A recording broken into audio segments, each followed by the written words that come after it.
भारत जाकर world cup खेलना है या नहीं, खेलना है तो किस शहर में खेलना है और कहां खेलने से इनकार करना है, हुकूमत रहनुमाई करे। पीसीबी ने वज़ीर आज़म शहबाज शरीफ को ख़त लिख दिया। पीसीबी के पैटर्न इन चीफ शहबाज शरीफ को लिखा ख़त पीसीबी ने वज़ारत ख़ारजा और दाखिला को कॉपी कर दिया। वज़ारत बैनुल सूबाई राब्ते के ज़रिए लिखे गए ख़त में पीसीबी ने यह भी पूछ लिया कि क्या भारतीय शहरों की सिक्योरिटी सूरत हाल का जायज़ा लेने के लिए वफ़द भेजना है। क्रिकेट बोर्ड ने सिक्योरिटी जायजे के लिए वफ़द भेजने की सूरत में अपनी मुआवनत की पेशकश भी कर दी।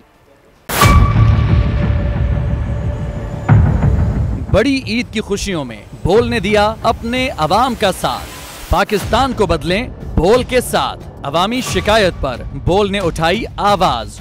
उधर पेशावर में आलाइशों को ठिकाने लगाने के लिए WSSP का खुसूसी ऑपरेशन शुरू हो गया है, जिसमें 3259 एहलकारों समेत 683 गाड़ियां हिस्सा ले रही हैं। बोल की खबर पर इदारों ने भी कसली कमर, लिया एक्शन। लाहौर में मुख्तलिफ मकामात पर आलाइशें जो है वो हमें सड़कों पर दिखाई दे रही थी, लेकिन उसके बाद जो LWMC है उनका अमला जो है वो उसके बाद फील्ड में निकला और उसके बाद आलाइशों को हटाने का सिलसिला जो है वो शुरू कर दिया गया, क्योंकि बोल है पाकिस्तान का नंबर 1 न्यूज चैनल।